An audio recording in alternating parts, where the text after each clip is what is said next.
Blüdhaven's at war, Nightwing barely survived the bombing, the gangs are in chaos, and a mysterious enemy is pulling the strings from the shadows. And the worst part? They know Nightwing's secret identity. Let's get to it.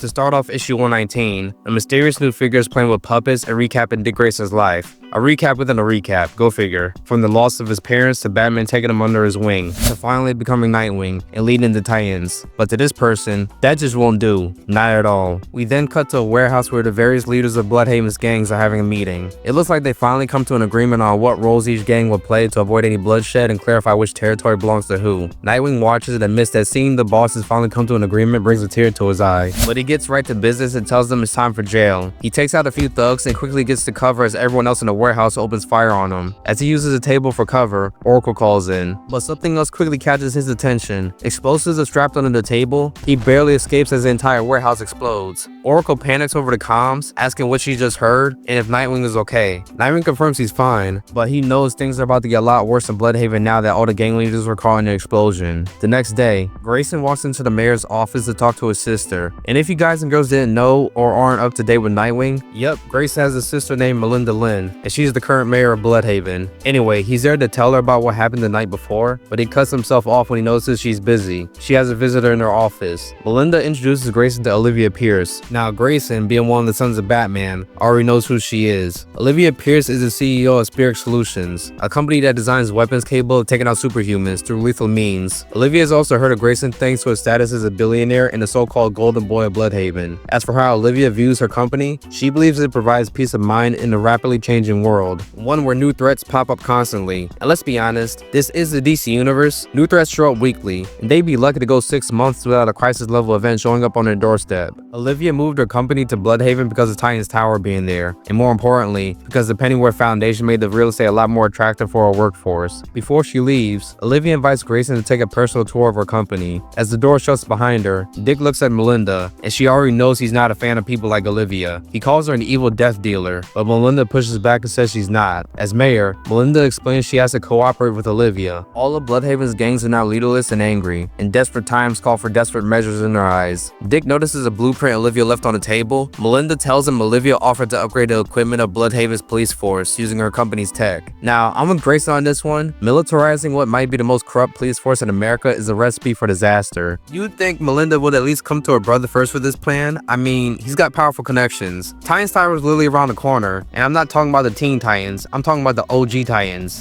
Starfire, Cyborg, Raven, Beast Boy, Don and Troy, and let's not forget Wally is their very own Flash. A gang war? That's light work for them. They'd have this wrapped up in a week, and that's me being generous. To be fair though, Melinda's in a tough spot. The mayoral election is less than 6 weeks away, and with gang violence spiking over the past 2 months, she knows she won't be able to do anything if she loses her seat. I get it, and I know this is exclusively a Nightwing story, but let's be real. The logical solution in real time would just be call the Titans. It's that simple. Grayson offers to use the Pennyworth Foundation to help avoid this whole mess, but Melinda cuts him off. She tells him he's already doing more than enough as Nightwing and with the Pennyworth Foundation. She says she's proud of everything he's doing, but her decision is final. The rollout of the new weapons for Blüdhaven's police force is scheduled for tomorrow. As Grayson walks out of the mayor's office, Oracle chimes in over the comms. She heard the whole conversation and tells him to cheer up. Grayson tells her the streets are starting to go quiet, not because things are improving, but because more and more civilians are locking themselves in before nightfall, trying to avoid the gang violence that's just waiting to explode. And because Oracle knows her boyfriend like the back of her hand, she hears a setup. She knows there's an unless coming. Grayson confirms it with, unless someone does something a little drastic, unless I make a call not everyone is going to like. Later that night, the gang war erupts. The Teddies, the Blockbuster gang, the Clean Cut crew, and the Flyboys all hit the streets, and chaos follows. Nightwing recalls one particularly brutal scene. A gang member tied between two superchargers, both cars gunning from 0 to 60 miles per hour in just 3.1 seconds. That's a wild way to go. Before that, 2 other gangs turn a casino to the Wild West. Right now, Nightwing comes across a few Flyboy gang members spitting acid at another gang's cement stash. Pure chaos. One of them charges at Nightwing, shouting that revenge must be taken. Nightwing Nightwing quickly shuts him down, countering the attack and making it clear he doesn't think this war is just gang related. He believes someone else is pulling the strings, trying to turn Blüdhaven into a full-blown war zone, and he's not having it. Nightwing delivers a warning to every gang he encounters. He's going to find out who blew up their leaders. Until then, he won't bust anyone as long as there are no retaliations, no sneak attacks, and no all-out wars. Anyone who breaks the truce answers to him. To enforce it, he gives one member from each gang a custom gadget, something they can use to contact them directly if they're in danger or need help. Nightwing lets it be known that Blüdhaven is his town, and he's stepping his foot down. As he jumps across the rooftops, Oracle points out the difference between Nightwing and Batman. Batman wouldn't approve of having 4 gangs under his protection. He'd probably favor more of punching them in the face, and Grayson admits that he's getting tired of punching faces, and if he can keep the gangs from fighting each other, he could stop them from being massacred by the cops after they get the new shipment of weapons. As he says this, Nightwing breaks into Spirit Solutions and sees all the weapons in there, such as the nano-drone swarms, black noise sonic cannons, etc. Nightwing tells Oracle that these weapons can't get out on the streets. Suddenly, something red flares up behind Grayson, and he jumps out of the way as the security system is activated and shoots at him. We then get narration from the mysterious figure we saw in the beginning of the issue. Looks like he or she is watching Nightwing from a camera, and the bomb is in the same room as Nightwing. In the final page of the issue, we see the mysterious figure working alongside Olivia. Both of them seem to know Grayson is Nightwing, and Olivia presses the trigger for the bomb, ending off issue 119.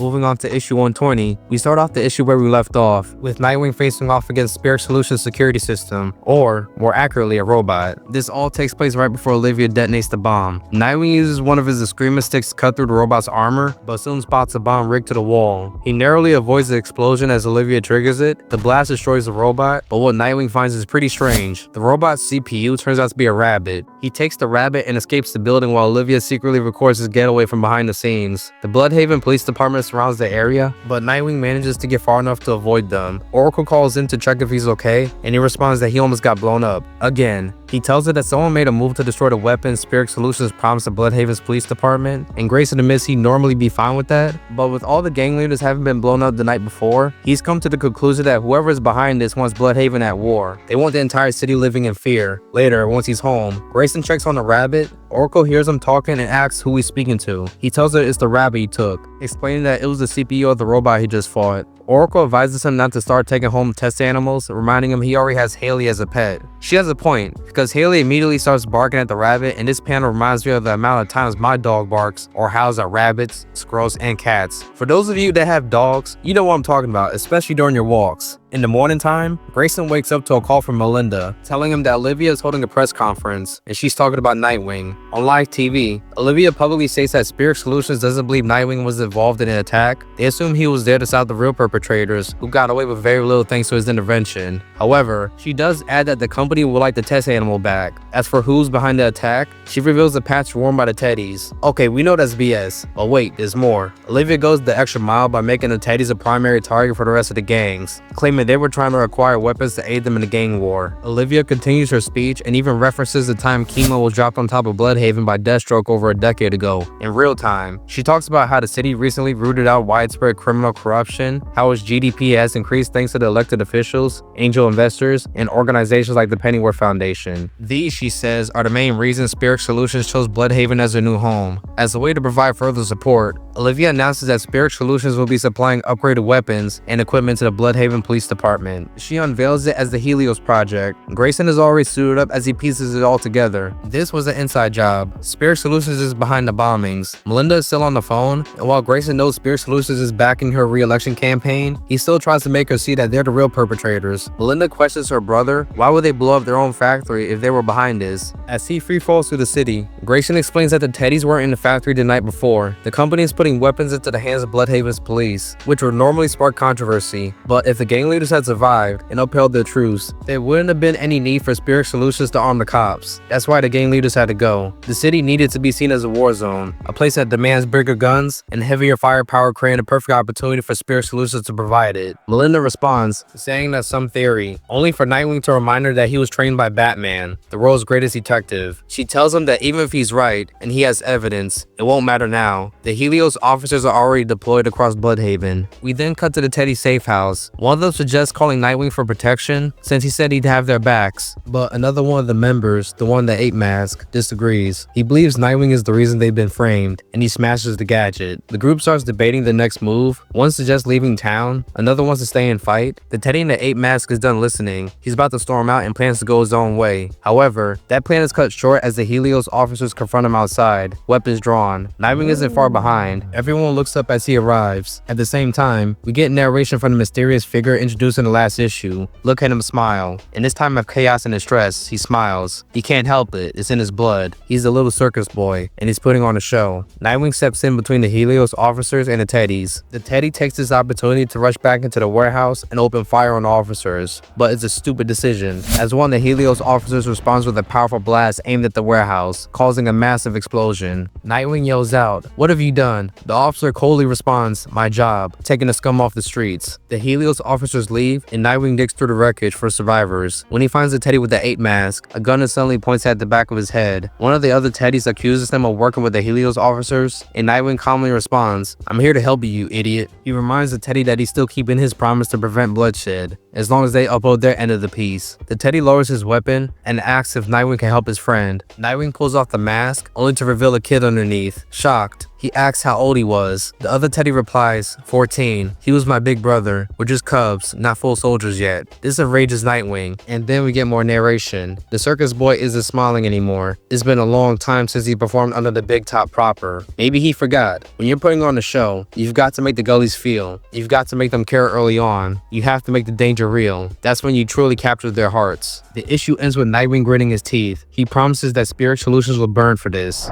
Now moving on to my personal thoughts. It's been a minute since I've really sat down and took the time to read a Nightwing comic. I'm glad I did with these issues. I think the last time I fully paid attention was back during the New 52, before Grayson became a secret agent. Once that arc started, I checked out, to put it bluntly. I just couldn't get into it. I briefly came back when Rebirth launched, but dropped off again after his team up with Damian. I think that was also around the time his now ex-girlfriend was believed to be pregnant. I can't fully remember, but it ended up being irrelevant since they broke up anyway. Then came the whole Rick Grayson era, which completely lost me. I've heard good things about Tom Taylor's Nightwing run, and reading some of it, including the flashbacks, actually gave me a reason to get back into the series. Now with Dan Waters, and I hope I'm pronouncing that last name right, I gotta say I'm into it. I like how it's Nightwing versus a corrupt police force and a company that's manipulating things behind the scenes to get their way. As far as the mysterious figure, he or she knows Grayson is Nightwing, so most likely we're going to get some flashbacks from Grayson's early years as Robin again, and I don't mind that at all. I'm definitely planning to keep reading more of this run and doing more recaps, so be on the lookout for more Nightwing recap videos. Besides all that, if you're entertained, thought it's educational like what I said or all the above, be sure to like the video, subscribe to the channel, comment, turn on post notifications, especially if you're a new viewer. If you want to support the channel even more, my links will be down in the description box below, and I'll talk to you guys and girls later.